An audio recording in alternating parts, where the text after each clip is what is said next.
Hello, guys. Good evening.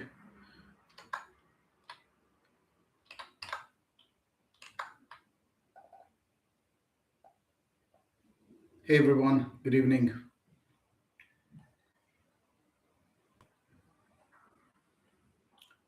All right. So I see people joining in. All right. Okay. Thank you very much for joining in, guys. Welcome back, everyone. This is day 7 of our 30-day sales growth live series. I'm your sales and mindset coach, Bharat Ogirala. Right? And today's topic is extremely powerful because it's going to help you build what every salesperson dreams of.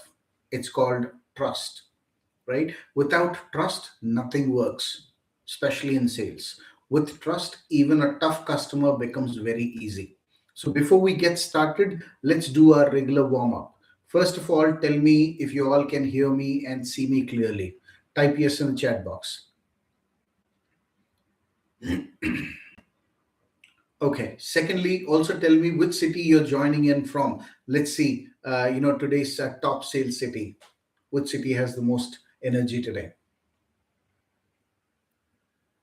I hope I'm visible and also my audio is clear. And then just tell me the name of the city you're joining in from. And finally, also tell me if you're an experienced sales player or a fresher. Just type experienced or fresher in the chat box. I'm just looking at the chat box for some inputs here. Amazing, amazing. So, guys, listen carefully. Most salespeople focus on pitching their product or service, but top salespeople, you know what they do? They focus on asking the right set of questions. Trust is not built when you talk, but trust is built when the customer feels heard, understood, and respected. So you need to build that trust so that your customers feel heard, understood, and respected on every single call. All right. And the fastest way to build that trust is by asking intelligent questions. Okay. So today I'm going to give you, 10 different questions that you can use, when to ask them, why they work, and also how do they build trust immediately. I'm going to explain all of these to you. All right. If you're all excited, just type ready in the chat box. Just type in ready in the chat box and we will get started. Before we begin, right, make sure you hit that subscribe button on the channel because you're going to get daily content to grow your sales career faster. All right, I'm going to share a lot of important techniques and then a lot of sales lessons that you would learn from these videos. Recently, I've uploaded one of my videos which says, objection handling mastery, right? So you can just go ahead and watch that video, and I'm sure most of your objections will be handled effectively. All right, just go ahead and watch that video, subscribe and like the channel, and share it with somebody in sales, your friends or colleagues or family members in sales, so that they will benefit from it. All right, let's dive in. So we're talking about the 10 questions that's going to build trust instantly. Okay, now what you need to know is these 10 questions will make the customers feel that you understand them. It makes them feel that you care about them and you're not here just to sell. So they'll not feel that you're just pitching something because you're a salesperson. So that's not hardcore selling, right? So we're not doing that. So these 10 questions will make sure your customer feels, understood, and you care about their problems and you're not here just to sell something to them. So let's break down them one by one. The first question that you can ask them is, what made you explore this now? Okay, let's say you offer a product, a software product, or any physical product or a service, right? You can ask your customer, Mr. Prospect, what made you explore this option right now? What happens with this is this reveals the customer's urgency and motivation to come and talk to you, right? That's very, very important. The next question that you can ask is, what have you tried so far? What other options have you explored? This shows respect for what they already did.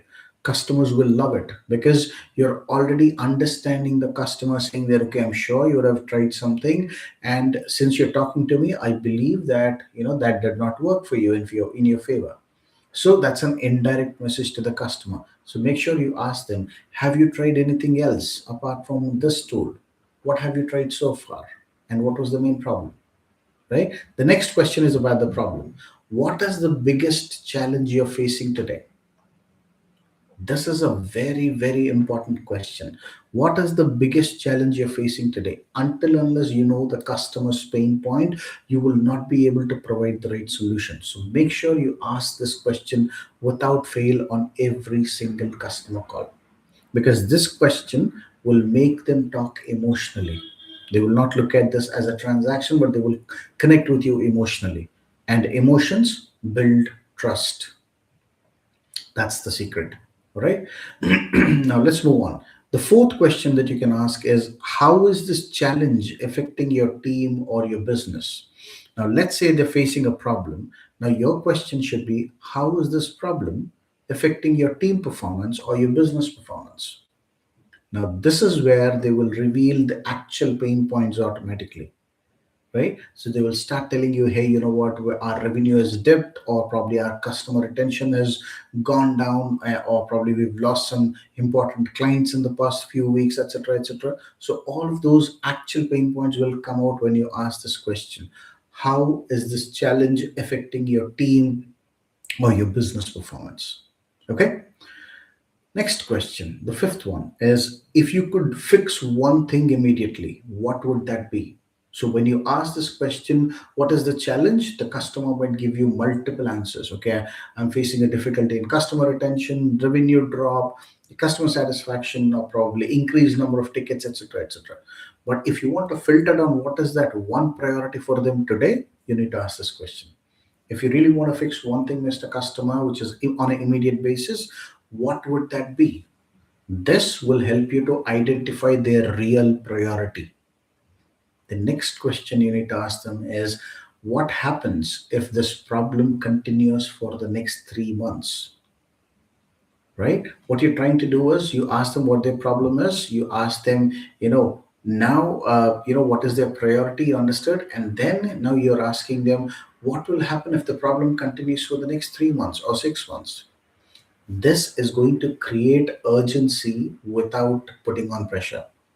Right now, the customer will introspect and say, okay, now I've lost so much revenue, or probably I've have so many number of tickets piled up. If I don't take action for the next 3 months, it's going to be three times more. So basically, you're creating urgency for making a quick decision without putting pressure on the customer. Clear? Amazing. Now, the next question, which is question number 7, is, who else should be involved in this decision? Which means you are, trying to understand if you're actually talking to the right point of contact or not. This is a smart way of asking or understanding if you're reaching, or if you're talking to the right person or not. Who else should be involved in the decision making? Now, this question will reveal you, who is the actual decision maker, how many people are involved, and so that you know how soon or how fast this decision will be done, and how soon will this customer come on board. This is a very polite way to bring the decision maker on board. Okay. Question number 8. What does your ideal solution look like? See, Mr. Customer, I have a solution for sure, and I'm happy to offer that to you. However, I want to make sure you get a solution that match your requirements, right? So, what does your ideal solution look like? Let the customer speak. Let them give you 10, 20 different points.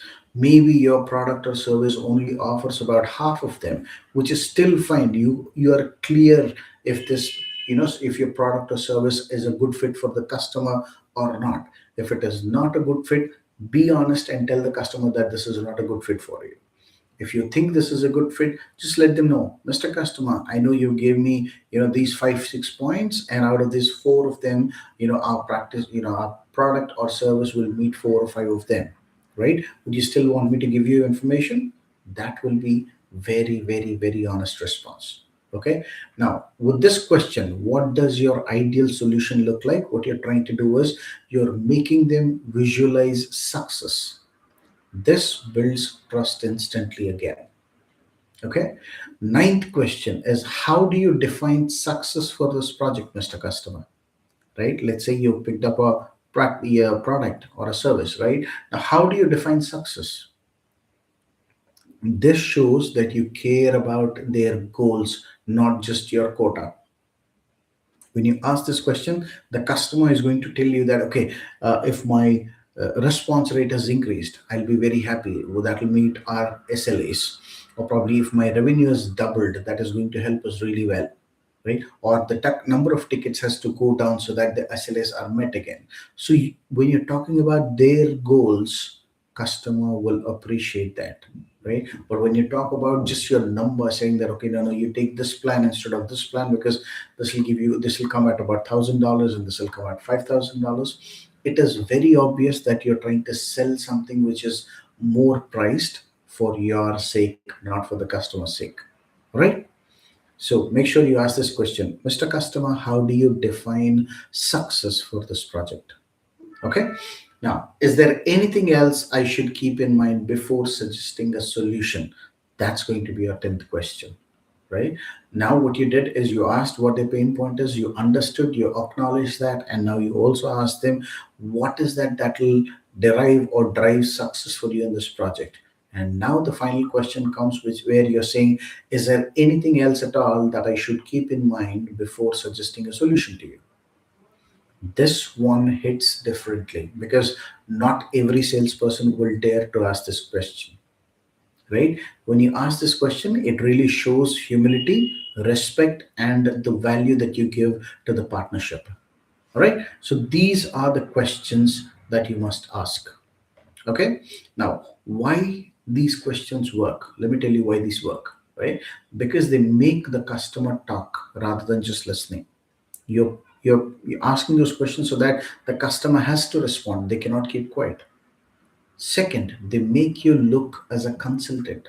Here, you're not coming across as a hardcore salesperson trying to, force or push something on them forcefully. You're coming across as a professional consultant. And then they reduce the sales resistance. So when you have all these information with you, you already know if this is a serious buyer or not. So that whenever you're going to ask for sale, the customer is already aligned and they will see your ask for sale question coming. So there it reduces the sales resistance. And then this create emotional connection, right? Because you're asking and building that relationship with the customer, and since the trust is already built, this will create emotional connection between both of you. And finally, obviously, the bigger part or the main part is they make the customers trust you instantly. The customers will feel valued, the customers will feel understood, right? So sales is not about convincing, guys. Please understand this. I know a lot of people tell this, that you need to know how to convince people if you want to sell. No, it's not just about convincing. Sales is about understanding the customer. That's the most important thing. If you understand, you will be able to give them the right solution. If you're not able to understand, you will give them a wrong solution and the customer will get upset and they will leave you soon, right? If you really want to learn ethical sales, it's make sure that you understand the customer before offering a solution. If your questions are strong, your trust will be strong. And if your trust is strong, your conversion rates will explode. They will be very, very strong. Okay. If you really want good conversion, make sure you ask the right questions and build trust. Okay. All right, team. Let's take a few questions now. I know it's already 14 minutes, so we just have one more minute. Maybe we'll extend by another couple of minutes.